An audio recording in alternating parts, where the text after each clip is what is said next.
চাঁদাবাজি নয়, ব্যবসায়িক দ্বন্দ্বের জেরে মিটফোর্ডের সোহাগ হত্যাকাণ্ড ঘটেছে বলে জানিয়েছেন পুলিশ। ডিএমপির মিডিয়া সেন্টারে এক সংবাদ সম্মেলনে লালবাগ জোনের পুলিশ জানান, আসামিদের রাজনৈতিক পরিচয় এখন পর্যন্ত নিশ্চিত হওয়া যায়নি। এদিকে সংবাদ সম্মেলনে র্যাব মহাপরিচালক জানান, মিটফোর্ডের ঘটনায় ছায়া তদন্তের মাধ্যমে ডিএমপিকে সহায়তা করবে র্যাব। সোহাগ হত্যার ঘটনায় এখন পর্যন্ত 5 জনকে গ্রেফতার করেছে আইনশৃঙ্খলা বাহিনী। এদিকে দায় স্বীকার করে আদালতে জবানবন্দি দিয়েছে রবিন। এদিন আরেক আসামি টিটন গাজীর 5 দিনের রিমান্ড মঞ্জুর করেছে আদালত। এদের মধ্যে 2 আসামিকে রিমান্ডে নিয়েছে পুলিশ। আরও জানাচ্ছেন মুশফিকুর রহমান। মিটফোর্ডের রজনী বোস লেনে দিনে দুপুরে নৃশংস এই হত্যাকাণ্ডের ঘটনায় বিক্ষোভ ও নিন্দার ঝড় ওঠে দেশ জুড়ে। নৃশংস হত্যার পর নিথর দেহ টেনে হিচড়ে বিভৎস উন্মত্ততার এই নির্মম দৃশ্য নীরবে দেখেছে অনেকে, অথচ তাকে বাঁচাতে এগিয়ে আসেনি কেউই। হত্যাকাণ্ডের সিসিটিভি ফুটেজ সামাজিক যোগাযোগ মাধ্যমে ছড়িয়ে পড়ার পর আসামি ধরতে অভিযান চালায় র্যাব, পুলিশ সহ আইনশৃঙ্খলা বাহিনী। এরই মধ্যে মূল হোতা চকবাজার থানা যুব দলের নেতা মাহমুদুল হাসান মহিন, 30 নম্বর ওয়ার্ড ছাত্র দলের সিনিয়র যুগ্ম আহ্বায়ক তারেক রহমান রবিন ও তাদের সহযোগী লম্বা মনির এবং আলমগীর সহ 5 জনকে গ্রেফতার করে র্যাব ও পুলিশ। ওই হত্যাকাণ্ডের সঙ্গে সরাসরি সম্পৃক্ত 2 জনকে আমরা গ্রেফতার করি। তারা হলো একজন লম্বা মনির আর একজন হলো আলমগীর। এর সাথে সম্পৃক্ত যারা আছে তাদের সকলকে দ্রুত গ্রেফতার করে আইনের আওতায় আনব। ব্যবসায়ী লালচাঁদ সোহাগ হত্যা মামলার তদন্তের অগ্রগতি নিয়ে ঢাকা মহানগর পুলিশ লালবাগের উপকমিশনার জসিম উদ্দিন বলেন, সোহাগ ও তার হত্যার সাথে জড়িত আসামিরা একসাথে ভাঙারির ব্যবসা করতেন। তবে শুধু কি ব্যবসা নাকি সোহাগের সাথে আগের কোনো দ্বন্দ্ব ছিল তাও তদন্ত করছে পুলিশ। যিনি হত্যাকাণ্ডের শিকার হয়েছেন এবং যাদেরকে ধারণা করা হচ্ছে হত্যাকাণ্ডের সাথে জড়িত, তারা পরস্পর সম্পর্কিত এবং ব্যবসাটা তারা একসাথে কিছুদিন করেছে। কিন্তু যখন ব্যবসায়িক লেনদেন নিয়ে একটা দ্বন্দ্ব তৈরি হয়, তখনই তারা এই ব্যবসাটাকে আবার নিজেদের মতো করে করার জন্য তার সাথে বিবাদে লিপ্ত হয়, যার বিবাদের ফলশ্রুতিতে এই হত্যাকাণ্ডটি সংঘটিত হয়েছে। সোহাগ হত্যার ঘটনায় কোতোয়ালি থানায় দায়ের করা মামলায় 19 জনের নাম উল্লেখ সহ আরও 10-15 জনকে অজ্ঞাতনামা আসামি করা হয়েছে। এদিকে নিহত সোহাগের মেয়ে বাবার হত্যাকারীদের দৃষ্টান্তমূলক শাস্তির দাবি জানিয়েছেন। এই চাঁদাবাজদের যাতে শাস্তি হয়, এই বাংলার বুকে যেন আর কোনো চাঁদাবাজ না থাকে। আমি আমার স্বামীর হত্যার বিচার চাই, এরকম বিচার চাই যেন নেক্সট কোনো মানুষ আর কারো ক্ষতি না করতে পারে। মুশফিকুর রহমান, এটিএন বাংলা, ঢাকা।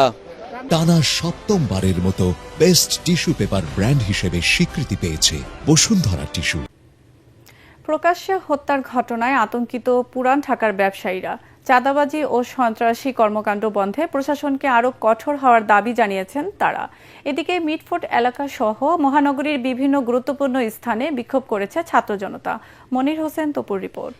জুলাই গণঅভ্যুত্থানের পর নতুন এক বাংলাদেশের স্বপ্ন দেখছে সব শ্রেণী পেশার মানুষ।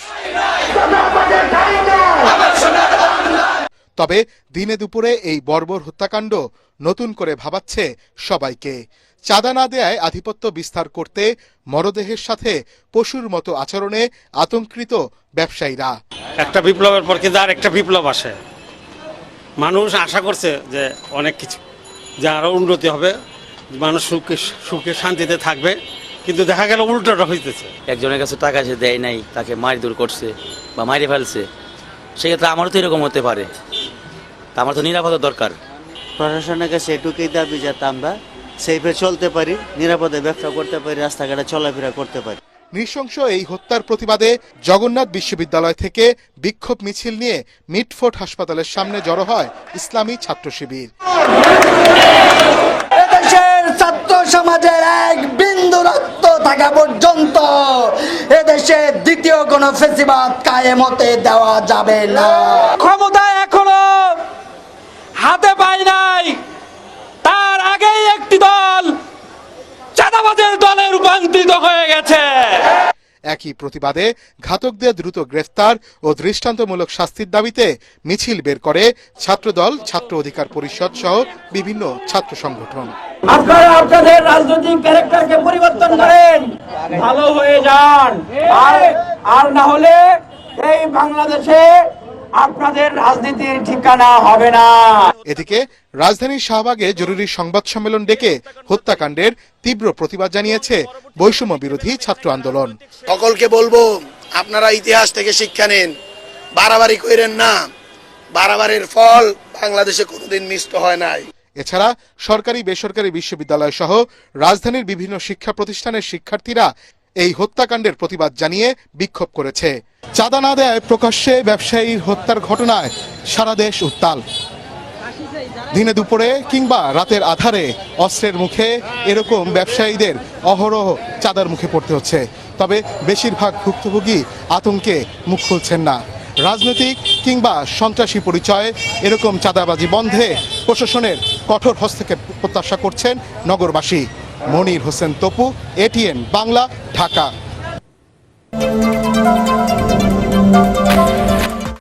চাঁদাবাজি, দখল, সন্ত্রাস দমন করতে ব্যর্থ হলে স্বরাষ্ট্র উপদেষ্টার পদত্যাগের দাবিতে আন্দোলনে নামার হুঁশিয়ারি দিয়েছে বৈষম্য বিরোধী ছাত্র আন্দোলন। সন্ধ্যায় রাজধানীর শাহবাগ মোড়ে মিটফোর্ডে সোহাগ হত্যার প্রতিবাদে মশাল মিছিল শেষে কেন্দ্রীয় শহীদ মিনারে সংক্ষিপ্ত সমাবেশে একথা বলেন বৈষম্য বিরোধী ছাত্র আন্দোলনের সভাপতি রিফাত রশিদ। তিনি বলেন, বিএনপিকে নির্বাচনের দিকে বেশি মনোযোগী না হয়ে নিজ দলে সংস্কারে অধিক সময় দিতে হবে। মশাল মিছিলটি শাহবাগ মোড় থেকে ঢাকা বিশ্ববিদ্যালয়ের রাজু ভাস্কর্য হয়ে শহীদ মিনারে গিয়ে শেষ হয়। মাননীয় স্বরাষ্ট্র উপদেষ্টা জাহাঙ্গীর সাহেব, ফেসবুকে ঢুকলে, ইউটিউবে ঢুকলে আপনার বিভিন্ন মানবিক কাজের রিলস দেখতে পাওয়া যায়, অথচ আপনার যে কাজ বাংলাদেশের জনগণের রাষ্ট্রের জনগণের নিরাপত্তা নিশ্চিত করা, সেই কাজে আপনি একদম লবডঙ্কা ৩.৫ পেয়ে আপনি ফেল করেছেন। এই ঘটনা ঘটার পরে তো ২৪ ঘন্টা বা ৪৮ ঘন্টার আলটিমেটাম দিয়ে সারা বাংলাদেশের শুদ্ধি অভিযান, চিরুনি অভিযান পরিচালনার কথা ছিল। যদি নিয়ন্ত্রণ করতে পারেন তাহলে অ্যাকশন দেখান, আর যদি নিয়ন্ত্রণ করতে না পারেন, ছাত্র জনতার পক্ষ থেকে আসসালামু আলাইকুম। খুন ও চাঁদাবাজির সাথে কারা জড়িত তা এখন জনগণের কাছে স্পষ্ট হয়ে গেছে বলে মন্তব্য করেছেন জামায়াত ইসলামের ঢাকা মহানগর দক্ষিণ ও উত্তরের নেতারা। দুপুরে বায়তুল মোকাররম মসজিদ প্রাঙ্গণ ও ৭ রাস্তায় মিটফোর্ডে ব্যবসায়ী হত্যার প্রতিবাদ ও বিক্ষোভ মিছিল শেষে একথা জানান তারা। বহিষ্কারের নামে নাটক বন্ধ করে বিএনপির উচিত এসব খুনিদের বিচারে সহযোগিতা করা। একই দাবিতে বিকেলে বায়তুল মোকাররম মসজিদের উত্তর গেটে বিক্ষোভ মিছিল করে ইসলামী আন্দোলন বাংলাদেশ।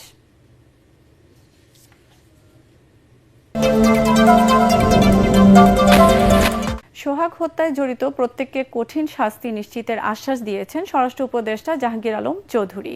পুরান ঢাকার মিলারবার্গে রেঞ্জ রিভার্স ফোর্স পরিদর্শনে এসে তিনি বলেন, খুলনা, চট্টগ্রাম ও চাঁদপুর সহ যেখানে নৈরাজ্য হয়েছে সেখানেই পুলিশ কঠোর ব্যবস্থা নিয়েছে। নৃশংস এই ঘটনায় দ্রুত বিচার ট্রাইব্যুনালে বিচার হবে বলে জানিয়েছেন আইন উপদেষ্টা ডক্টর আসিফ নজরুল। দেশের আইনশৃঙ্খলা পরিস্থিতির উন্নয়নে রাজনৈতিক দলগুলোকেও এগিয়ে আসার আহ্বান জানিয়েছেন আইজিপি। ইমদাদুল্লাহ বাবুর রিপোর্ট। শনিবার পুরান ঢাকার মিলব্যারাকে রেঞ্জ রিজার্ভ ফোর্স পরিদর্শনে এসে সোহাগ হত্যার ঘটনায় গভীর দুঃখ প্রকাশ করেন স্বরাষ্ট্র উপদেষ্টা। এ সময় তিনি বলেন, পুলিশ সর্বোচ্চ গুরুত্ব দিয়ে এই ঘটনার তদন্ত করছে। এখন থেকে মব সহ যে কোনো ধরনের নৈরাজ্য আর বরদাস্ত করা হবে না বলেও হুঁশিয়ার করেন তিনি। এটার জন্য আমরা অলরেডি 5 জনকে আইনের আওতায় নিয়ে আসছি। গতকালকে র্যাব 2 জন ধরছে, ইশারা 2 জন ধরছে, ডিএমপি 2 জন ধরছে, আজকে রাত্রে 1 জন ধরছে। আমাদের ডিবি টিমগুলি অলরেডি বিভিন্ন জায়গায় আছে, বাকি যারা আছে তাদের আইনের আওতায় নিয়ে আসার জন্য।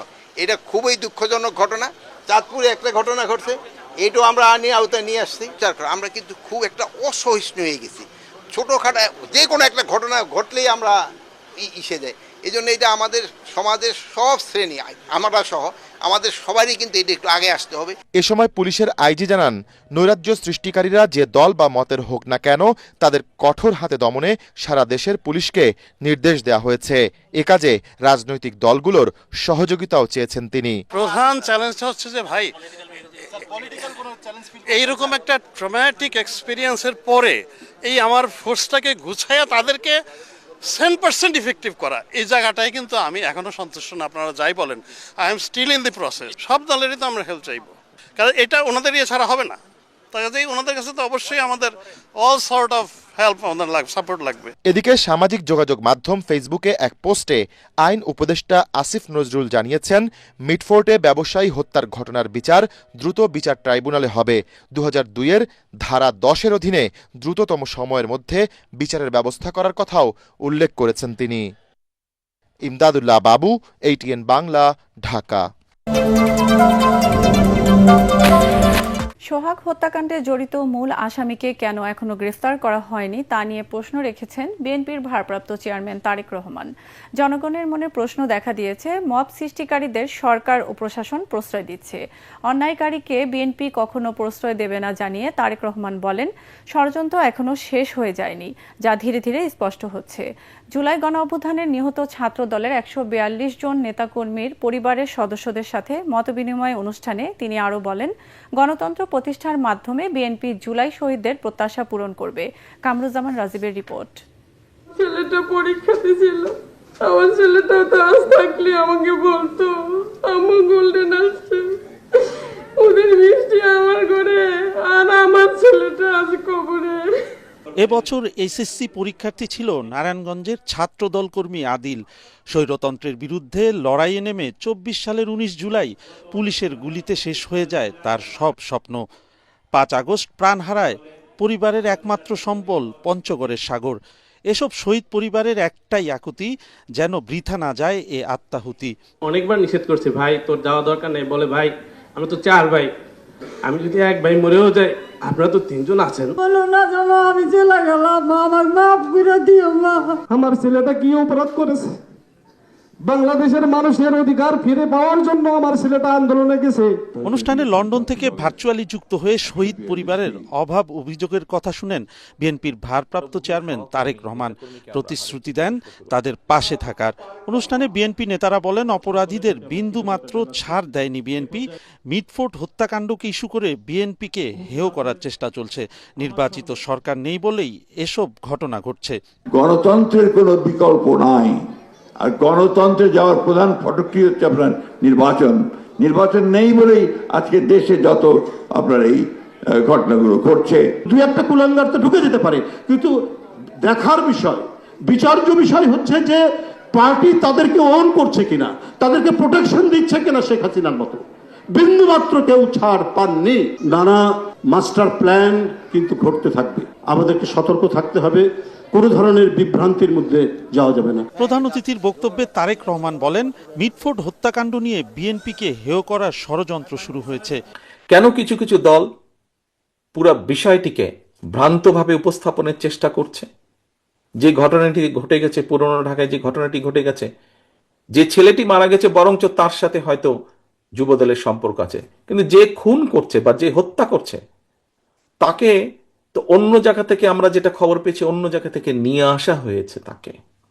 তাকে ধরা হচ্ছে না, ধরা হলো অন্যদেরকে অ্যারেস্ট করা হলো। কেন ধরা হচ্ছে না? আমাদের পক্ষ থেকে তো একবারও বলা হয়নি যে তমুককে ধরা যাবে না, অমুককে ধরা যাবে, একবারও তো এই কথাটি বলা হয়নি। বরাবর আমরা বলেছি অন্যায়কারী আইনের দৃষ্টিতে তার বিচার হবে। দলের সাথে তার কি সম্পর্ক, কিচ্ছু যায় আসে না তাতে। তাকে দল কোন রকম প্রশ্রয় দিবে না। সুষ্ঠু ও স্বাভাবিক পরিবেশ নষ্ট করতে কারা কাজ করছে, অন্তর্বর্তী সরকারকে তা খুঁজে বের করার আহ্বান জানান তারেক রহমান। নতুন করে ষড়যন্ত্র আবার শুরু হয়েছে। একটু আগে আমি বলেছি, বিএনপি তার অভিজ্ঞতার আলোকে বলেছে সংস্কার কোনটি উচিত হবে, কোনটি উচিত হবে না, বা কি মতামত, কারণ বিএনপি দায়িত্ববোধ থেকে বলেছে। কামরুজ্জামান রাজীব, ATN বাংলা, ঢাকা।